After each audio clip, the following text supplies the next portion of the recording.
अमेरिकी हमले के बाद ईरान का कतर पर हमला देखने को मिला है। दोहा में ईरानी हमले के बाद 3 लोग घायल हुए हैं। घायलों में एक मासूम बच्चा भी शामिल है।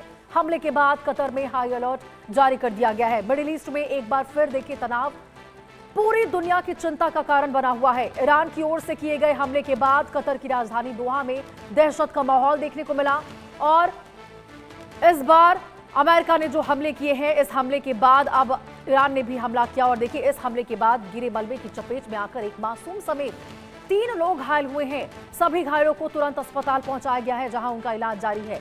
और राहत की बात यह है कि कतर प्रशासन ने संभावित खतरे को देखते हुए पहले ही पूरे देश में मोबाइल फोन के जरिए मिसाइल और ड्रोन हमले का अलर्ट जारी कर दिया था।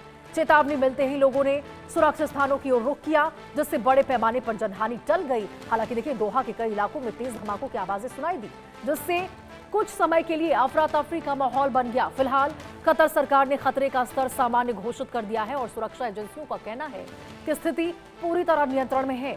इसके बावजूद पूरे खाड़ी क्षेत्र में सुरक्षा व्यवस्था और ज्यादा चौकसी बढ़ा दी गई है।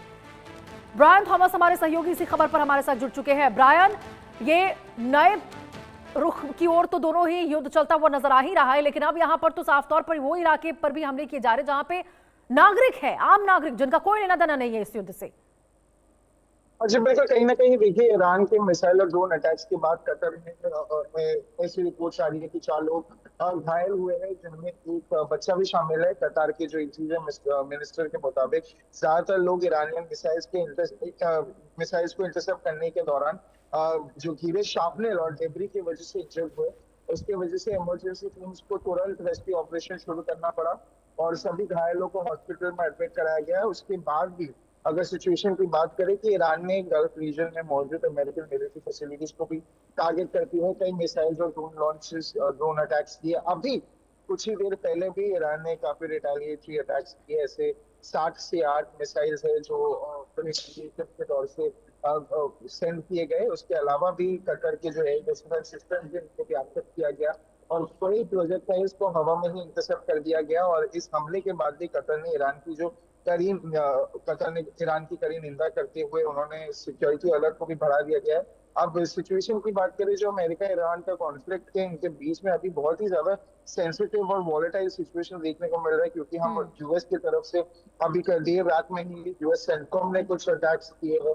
ईरान की मिलिट्री इंफ्रास्ट्रक्चर की बात करें, ड्रोन डिपोज की बात करें, या उनकी और भी एनर्जी साइट्स की बात करें, वहां अटैक किया। उसके बाद ईरान ने रिटेलिएशन किया है। ईरान ने रिटेलिएटरी अटैक्स किया है गल्फ रीजन में, चाहे हम बहरीन की बात करें, चाहे हम कुवैत की बात करें, क्योंकि लगातार हम ये ट्रैक कर रहे हैं कि कुवैत में इंटरसेप्शन चल रहा है, ड्रोन्स या मिसाइल अटैक्स है वो इंटरसेप्ट हो रही है। इसके अलावा अगर हम बात करें कुवैत, बहरीन, इन्होंने भी अपनी एयर डिफेंस सिस्टम एक्टिवेट कर दी गई है।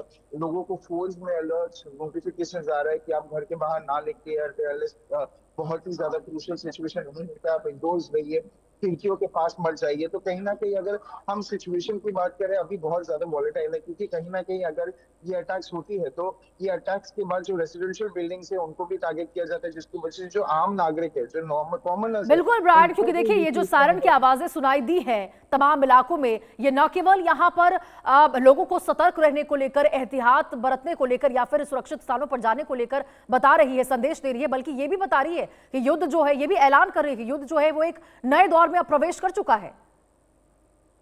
हाँ, कहीं ना कहीं अगर हम सिचुएशन की बात करें, बहुत ही ज्यादा क्रूशल होता हुआ दिख रहा है। ये अगर हम सीज फायर को लेकर थोड़ा हम पहले आगे जाते हैं, ये सीज फायर से 20 दिन तक टिका है और सीज फायर के बाद अमेरिका ने अटैक्स किए, फिर वहां से ईरान ने अटैक्स किए, जीएफएस गैलेक्सी में अटैक हुआ, जहां इंडिया ने भी कड़ी निंदा करते हुए कहा कि ऐसे वेसल्स पे अटैक करना, जहां इंडिया भी मौजूद है, उन्होंने उस पर भी कंडेम किया। उसके बाद रिटेलिएशन दोनों तरफ से चल रहा है।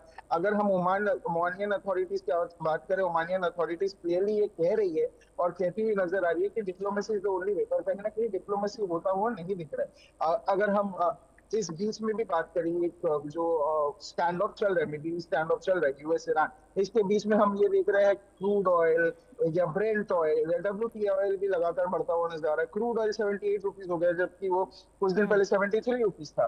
तो कहीं ना कहीं जो सिचुएशन है वो बहुत ज्यादा सेंसिटिव है, वॉलेटाइल है। इसके अलावा भी जो ग्लोबल इम्पैक्ट है, जो ग्लोबल एनर्जी इम्पैक्ट है, ग्लोबल ऑयल मार्केट्स है, ग्लोबल शेयर्स है, स्पॉट गोल्ड है या सिल्वर प्राइसेस है, उनमें लगातार एक बढ़ोतरी देखी गई। स्टेट ऑफ हॉर्मुज का क्लियरली ईरान ने पहले कुछ दिन पहले कहा कि उनका पूरा कंट्रोल स्टेट ऑफ हॉर्मुज में है, जबकि यूएस सेंट्रॉम ने ये क्लियरली मना कर दिया कि हम ऐसी कोई ये जो नैरेटिव चल रहा है ये फेक नैरेटिव है, इसमें कोई सच्चाई नहीं है, ये इंटरनेशनल शिपिंग रूट है, इसमें किसी का वो कंट्रोल नहीं है। इसके अलावा भी यूएस ने ये क्लेम किया कि 20 से 25 शिप्स ऐसी पास हुई थी पिछले रात में स्ट्रेट ऑफ हॉर्मुज से। तो कहीं ना कहीं ये स्ट्रेट ऑफ हॉर्मुज के आसपास भी जो अटैक्स हो रही है, जो वेसल्स को टारगेट किए जा रही है, जो जिनमें नॉर्मल कॉमनर्स है, ज्यादातर सीफेयरर्स इंडियंस भी है, वहां इंडियंस को भी अटैक किया जा रहा है। तो अगर हम पूरे ग्लोबली सिचुएशन देखें, ये बहुत ही ज्यादा सेंसिटिव और बहुत ही ज्यादा वॉलेटाइल है जी।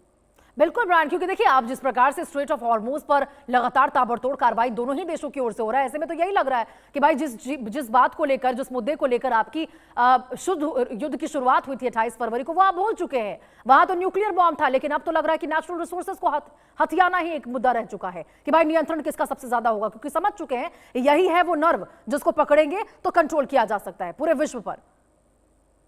जी बिल्कुल, देखिए सिचुएशन कहीं ना कहीं जैसे आपने बताया कि न्यूक्लियर पावर को लेकर शुरू हुई, एनरिच्ड यूरेनियम को लेकर शुरू हुई, पर ये कहीं ना कहीं ये न्यूक्लियर का जो कॉन्वर्सेशन है वो पूरा ही खत्म हो गया है। आप अगर पीस नेगोशिएशन भी देखिए या किस वजह से ये इनके स्टैंड ऑफ चल रहे हैं, किस वजह से एस्केलेशन हो रहा है, इसमें न्यूक्लियर का कोई जिक्र तक नहीं है। ये सिर्फ और सिर्फ ऑयल रूट्स को टारगेट करना, एनर्जी इंफ्रास्ट्रक्चर को टारगेट करना, और कहीं ना कहीं स्टेट ऑफ हॉर्मुज जो मेन मुद्दा हुआ नजर आता है, क्योंकि कहीं ना कहीं ईरान को ये पता चल गया कि स्टेट ऑफ हॉर्मुज पे पूरा दुनिया ग्लोबली डिपेंडेंट है।